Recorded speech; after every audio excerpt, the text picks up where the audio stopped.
Welcome. My name is Ashlea LANTZ, and you are joining us for Creating Value Through Disability Inclusive Supply Chains in our Fireside Chat.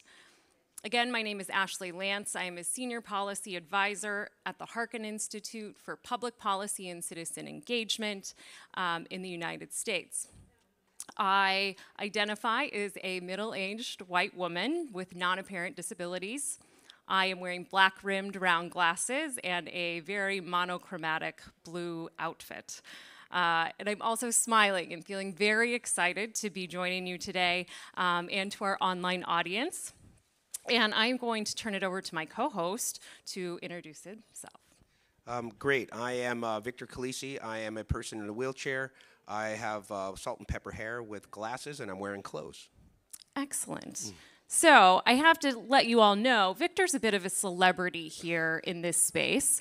Everything from, I believe, George Clooney to a spicy New Yorker, Walmart representative, executive, fist bumper, high fiver, and he comes with a lot of social capital and has been providing introductions to everyone around him. So, but you know, let's go back to you though. No. Okay. We, other than being a celebrity, what else do we need to know about the one and only Victor? That I am highly committed to pushing the voice of the persons with disabilities throughout the world and making sure that everything we do, we have a disability lens on. Excellent. And tell us a little bit about your work before working at this small little company called Walmart. Well, besides a small little company, I gotta go back because you know you talk about me as a celebrity. Oh. Tell us a little bit about you and some of the things that you did prior to here, like Miss TV personality. So I did have a short, tiny little stint in the journalism industry in small town Iowa. So, but I would say back in those days, I really wanted to like co-host the Today Show, and this feels a little bit like the Today Show. So I think we have a good co-host. I like that. Yes. Yeah, okay. So Today Show it is. Yes. Or the Victor and Ashlea Show. So my disability work has been around disability employment for the last 20 years. In the States, I am often known as M's sister. My sister M is the owner and operator of a coffee shop that you know of, and as well as a lot of people. So she's known from going from sheltered employment to being a successful business owner. And so I would say my self-employment experience often is through the lens of the pathway that my sister has taken. Yeah, so you got your own celebrity-ness too. Sort of, yes. Yeah. M sister. So, Victor, talk to us about a little bit, like give us some context of Walmart. Like you've dropped some pretty big statistics when we were preparing. Yeah, Walmart is one of the largest corporations in the world, and we are retail. And basically what we do is we sell things. We sell everything from pajamas to nightgowns to food to clothing to disability specific needs such as wheelchairs, over-the-counter hearing aids, you name it, we sell it. And we're an omni-channel retailer. And what does that really mean? That means that you can get to us in many different ways, right? We were online before. There were other retailers doing online. We have in-person shopping. We have delivery shopping, and when we're doing delivery with drones. And then we actually go into people's homes and deliver. And we also, which really picked up during the pandemic, is we basically shop for you. You go online, you show us what you want, you pull up to our store, and then we drop it off into your car. So there's many omni-channel retail ways to get to us. That's when we talk about omni-channel. And basically, if you take a dart and you throw it out the United States of America, you're going to hit a Walmart. Right, and to level set here on what we are, it's not just Walmart, it's also Sam's Club. And Sam's Club is a member-based shopping experience where you get basically wholesale stuff. Sure. And some of the numbers here are 4,616 Walmart stores in the U.S., and we're going to be building another 150 on top of that. 599 Sam Clubs, which we're going to be building more of that. And that's, that's huge. And if we think about the people that come and shop with us. In America, that is 140 million people per week. Wow. That we touch. That's right? just hard to imagine, Right. right? Of that amount of people. But it goes even bigger than that, right? We're not just a U.S. company; we're an international company. So we have 5,294 stores across the world, and about 100 million people we touch in those stores. And we're in 19 countries. We're in Chile, Mexico, Canada, Africa, China, India. So we're all over the place. And there's more to that.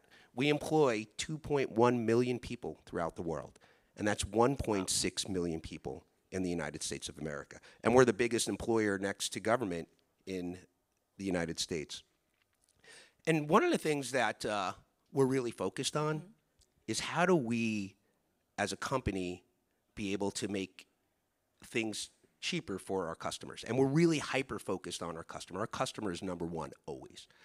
It's in our Walmart chat that we do all the time, and we really hyper-focused on what does that experience look like? How do we make sure that when people come into our stores and people that work for our organization belong? Because we got a big belonging strategy that we talk about. And, when we're looking at things, we're taking a multi-local, tailored approach and bringing the right business to the communities that we serve, because I think that's really important. Yeah. So that's just a little overview. A little, yeah. Definitely describe you as little. No. So thinking about Walmart and the impact, talk to us, what's the value proposition of getting a more diverse supply chain? Well, there's a lot of things, right? It's so we can bring more customers into our stores, and we could reflect about the things that we sell for people with disabilities. Now, and really, it's also about belonging, right? Because I think that's important. But let's go to that value proposition. I did have some notes here, and it's really about what we can do to drive inclusion. Well, I'm going to pivot to something first, and it's really about our about supplier diversity, and how we can really drive a couple of different things, right? And selling is one thing, right? That's a value proposition, but belonging is another, which is another value proposition. But it's about how do we represent people with disabilities? So let's talk about something we put together, a full representation of persons with disabilities. Before I started working for Walmart, there was a bunch of people on our associate resource group. We call employees associates at Walmart. And it really was about what can we do to get people to shop out with us more and have that representation. And this group was working on merchandising for people with disabilities. So we started something called Adaptive at Walmart website. And I came in and we were able to work across people with disabilities throughout the organization. But we know we had to go deeper and find out what we needed to do for the customer. We needed to reach the customer. We needed some customer insight to be able to understand that. So basically, we started something called Adaptive at Walmart, but it really is a category page on our website that sourced all the things that we're already selling for people with disabilities. And it was everything from over-the-counter hearing aids, certain foods, wheelchairs, grabbers, reachers that some people needed. And then we uploaded that to the category page. And what we realized after we did all that is that, this drives revenue, right? We raised millions of dollars just in the first few months that we were able to do that. And we know that people with disabilities existed, and we need to capitalize on that. Right. One of the things when we talk about statistics and numbers, but that the global spending power of people with disabilities is $13 trillion in annual disposable income. And you had talked about like a 5,000% increase. Yeah. So this is good for business. Yeah, it's really good for business. Yeah, and that was it. We had certain products that were like, before the website, it wasn't much. After the website, 5,000%. It's extraordinary, right? That means people are shopping, people are paying attention, and we didn't even do much of a big push on it yet. We're going to be doing more because we want to gain more customer insight, and that's important, right? Working to understand, I think one of the themes that we've heard through this conference was really about making sure that people with disabilities were represented in everything that we do, right? And we want to make sure that the people that we're reaching out to are getting paid for what they need to do, right? Yeah. Because people with disabilities need to get paid for their jobs. Too many times and too often, we ask people with disabilities to do it for free. Like, that doesn't happen at Walmart. We want to make sure that the people that are working for us and giving us the information are compensated, because I think that's all part of making sure everyone's represented. Yeah, so really thinking beyond I think so often, even earlier in my work, you think of Walmart as, oh, Walmart employs people with disabilities, but this is a different take of Walmart is contracting with businesses to help them scale, to grow as business partners. And so talk to us a little bit about how does a business even get connected with Walmart? Yeah, I think one of the couple of important things to do is to mention, when we started the Adaptive at Walmart, it was also selling products, but we wanted to make sure we had disability representation, right? I mentioned supplier diversity a little bit earlier. So we went out and we got other suppliers that were selling things for and by people with disabilities, such as Limbits and How I Roll, and really driving them onto our website so we had that disability representation from disabled-owned businesses. So I think that was important, and I think I missed your question on that because I wanted to get that point across. Yeah. Yeah, I don't know. That's Okay. all right, though. Goes with the ADHD. Yes. So when we talk about, so let's take No Limbits, for example. Yeah.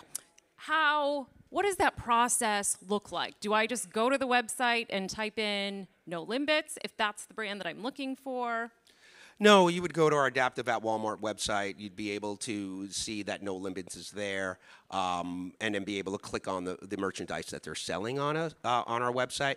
But in order to get to supplier diversity, certainly we talk about supplier diversity. We have things up on our website that talk about the inclusion of persons, all types of minority and women-owned businesses, and making sure disabled's in there. You could sign up to our website, find out all the information. That's one way to get to it. But we're actively searching for disabled-owned businesses to get into, to get to us. But the problem is scaling up, right? Yes. And how do we provide the things that they need, the people with disabilities, so we can make sure that they're supported in scaling up to what we sell, because we sell big, right? And we sell many different ways. You can sell with us at our stores. Mm-hmm. You could sell at a store, and you can sell on our marketplace, which is our website. And then we can work on figuring out how to sell with you, depending on how big you can scale. So it doesn't just have to be producing that I could sell something at 5,000 stores immediately, right? So right. Thinking about that, how does one get connected unless I know Victor? How do I, because it might feel a little overwhelming. Yeah, it's certainly overwhelming, and Walmart's a big place. And here's something that I'm also going to throw out. We're committed to making sure that we connect to minority and women-owned businesses, and disability is part of that. And as we think about how much money we've actually spent on attracting disabled-owned businesses, it's $412 million, disabled-owned businesses. And with that, we created 3,551 jobs through that, and we generated incomes of $132 million for those businesses. And that's disabled-owned business and disabled veterans-owned businesses. But getting to us, this is some of the work that we did with the Harkin Institute on the supplier summit that we did with you. And one of the things that came out about it is connecting, right? Social capital. How do people get to Victor? Well, getting to me is certainly one thing, but we're thinking about other ways that people with disabilities can get to us. Educating our supplier diversity, making sure that we're reaching out to disabled organizations, making sure that we let those disabled organizations know what they need to do to get to us. One thing that matters to Walmart as a whole is we want a certification. We want an outside certification. Disability In offers that certification, not only in the United States, but around the world. So if you're someone wants to sell at Walmart, that's great. And let me say this. We don't want to only sell products for and by people with disabilities. If a person's selling tables and they're disabled, we want to know who you are. If you're selling cameras, we want to know who you are. Can you scale up? So we want to make sure that happens as well. But we are actively looking for that. That's number one. We're trying to build networks, let people know, and reach out to organizations we know, like the Harkin Institute, like Disability In, here at the Zero Project, to be saying, hey, we're looking for disabled-owned businesses. And then knowing that we're there because people don't know we are, or there's been a barrier to it because no one's really done it before as aggressively as we plan to do it. I think they certainly maybe know that you're there, but how to get to Walmart, right? Where becoming known as, oh, I can be a partner with Walmart and being able to sell my product, to scale up on, how does one, if I'm a small business, even just thinking of my sister who has a coffee shop, she's a fairly small business, but how does one scale up to get to that's Walmart level? Well, that's the hard part, right? Yeah. And that's where we are working, again, getting into the community, letting them know what's available. Like some of the things that are available if you do get into Walmart as a supplier, as a diverse supplier, is that we can give you early payments, access to early payments. We can give you access to capital. And then there's networking events. And I think that's where we're really going to start, people are going to start to get to know us, right, is those networking events. And they can, and again, getting out to the community. Hopefully it happens, once we get out to some of the big things, it happens a little bit more organically. But we need to be aggressive in that. And certainly, we're going to be promoting more things on social media. And so the Accessibility Center of Excellence, which I'm part of the Belonging team, and in the Belonging team is the Accessibility Center of Excellence. We're about 2 years into this venture, and it all started because a bunch of associates were like, there isn't enough disability representation. And as we start to build this out more and getting to people, we're going to do aggressiveness and letting organizations know. That's the start of it. And I think companies don't have to be the size of Walmart to diversify their supply chain. So those of us joining who are online or in our audience, how might they get started to do similar work? How might they start that process within their company of diversifying their supply chain? Number one is disability representation, right? You got to have people with disabilities running things. And, if we're not seen, we're not heard, and if we're not heard, we're not seen, and we need people with disabilities to be everywhere and anywhere. It was our associate resource group, our associates, that were starting to push the issues of more disability representation, and then leaning hard into certain things. At Walmart, we've had a bunch of wins lately on driving disability throughout the enterprise and getting leaders. We set up a leadership council. That's one way, right? Getting people that inside your business that are committed to people with disabilities. And our leadership council meets often. They meet quarterly, and then we just go through what's happening, and then we leverage them inside the business to be able to help us get to the people that we need. So if we're doing employment for persons with disabilities, we're working with our people team. If we're looking to add different things for the user experience in our store, we're leveraging our leadership council to get to store experience. And marketing to make sure there's representation across that. We're leaning on them. So that certainly, people with disabilities, getting leadership councils together, being relentless in your pursuit for accessibility, and not taking no for an answer. Excellent. So it's important to have disability representation from every level of your organization. So if you don't have disability representation in your C-suite, you're missing out. You're missing out. And the return on investment works. So here's a great example about pushing disability. We did a back-to-school initiative last year, and we started something called sensory-friendly hours. We learned from Chile, Walmart Chile was doing sensory-friendly hours, and we realized that that was somewhat of a success. In our back to school, we wanted to see if we can do that. So every Saturday, we set up sensory-friendly hours, which was great. It was from 8 a.m. to 10 a.m. on a Saturday, and it worked. And the feedback we got from our customers were like, why is this only one day? And then we heard back from our associates, we're turning around and saying, this is the first time that Walmart did something for me. And let's take that in for a second. It was like, this is a person with a disability working at that store that needed an accommodation that probably never asked for it, but we just provided it organically. Yeah. Like, that changes the script, right?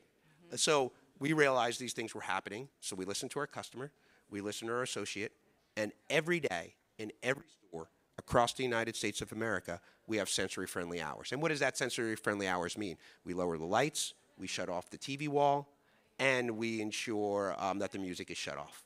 And we're going to expand on that on our next iteration of sensory-friendly hours 2.0. More to come on that. Ooh. Yes. I can't tell you much. Yeah, I can't tell you much. So more to come. But Yeah. what happened there was leadership just saw it, and then it affected leadership in a way that they had family members that needed sensory-friendly hours and how important that was. And I can't talk about, like, once leadership gets a hold of something, how that just moves things up. But you got to find what that sweet spot is. And so far, we've been able to find some wins. And on top of that, we got some press. Customers are expecting more, and we want to make that shopping experience and a person that comes into Walmart, regardless if you're a customer or an associate, feel like you belong there. Excellent. So talk to us a little bit about, so in partnership with Walmart, the Institute, we hosted a disability-driven innovation summit, bringing together the private sector, small business owners.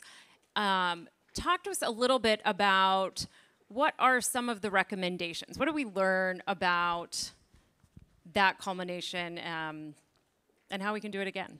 Well, yeah, I think the great part about working with Harkin and being at that summit is the white paper you produced on that, and it really talked about a bunch of areas where we can capitalize on things, creating space for an opportunity for disability-driven innovation.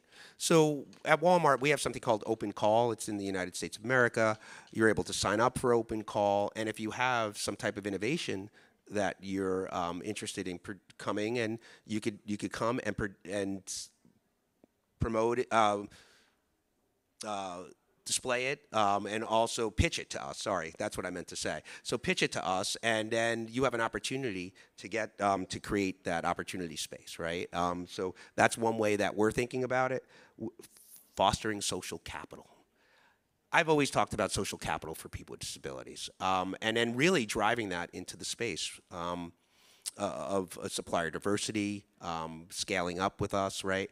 We need to create those networks and build those networks for people with disabilities, and in getting out, like we were talking earlier, through the community, through me, people connecting with me to be able to get them to our supplier diversity team, to be able to talk to them about how they're going to scale up and the things that they can offer. So we're not quite there yet. I'm a disabled-owned business. How do we get to scale up?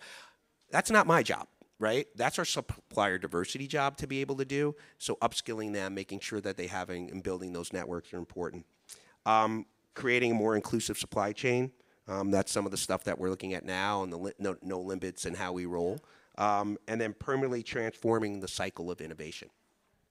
I want to stop there for a little bit. When we think about innovation, specifically in the disability space, a lot of people are moving to tech, or how do we redesign the wheelchair, how do we redesign the white cane, and all those things are relevant, right?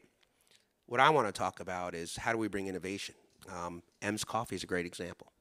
Yeah, so in M's coffee shop in Independence, Iowa, which is a pretty small rural town, that it wasn't about the tech, for example, but M, when she left the workshop, there wasn't a wage, competing with a job description would have been hard for M. But not working is also not an option for M. And so M and her team, meaning the people who love her, came around her to support her. And the greatest thing about M's is M doesn't like coffee.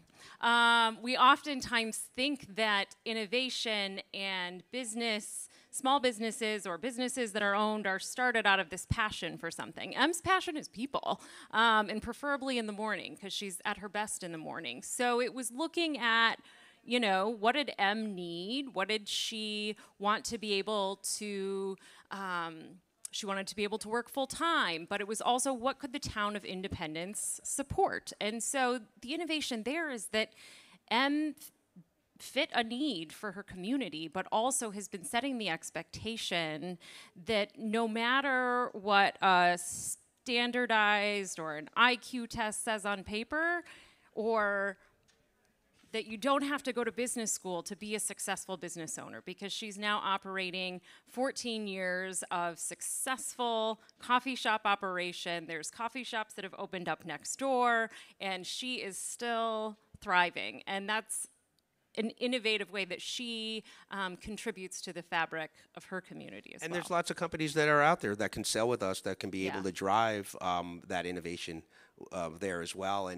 And you know, I think it's important for people for us as Walmart, and I think for a lot of disability groups, is that this conference here is a lot of people with disabilities talking about this. And I'm learning lots of things across it, but we need to start pivoting to places where we're not, to talk about that innovation in business and how in a business community where disability is not being mentioned, to be able to bring that, to raise those voices up, and be able to drive that, because innovation is not just products, it's business. Yeah, you reminded me of when we had the summit, and that scaling doesn't always have to be a large scale. So for example, Poppin' Joe, who was part of the summit panel, shared this story that he started selling popcorn in a Walmart parking lot.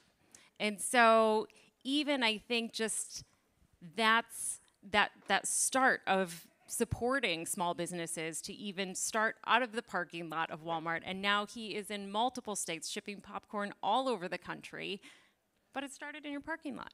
And that's ways that we can support, right? In our stores, online, and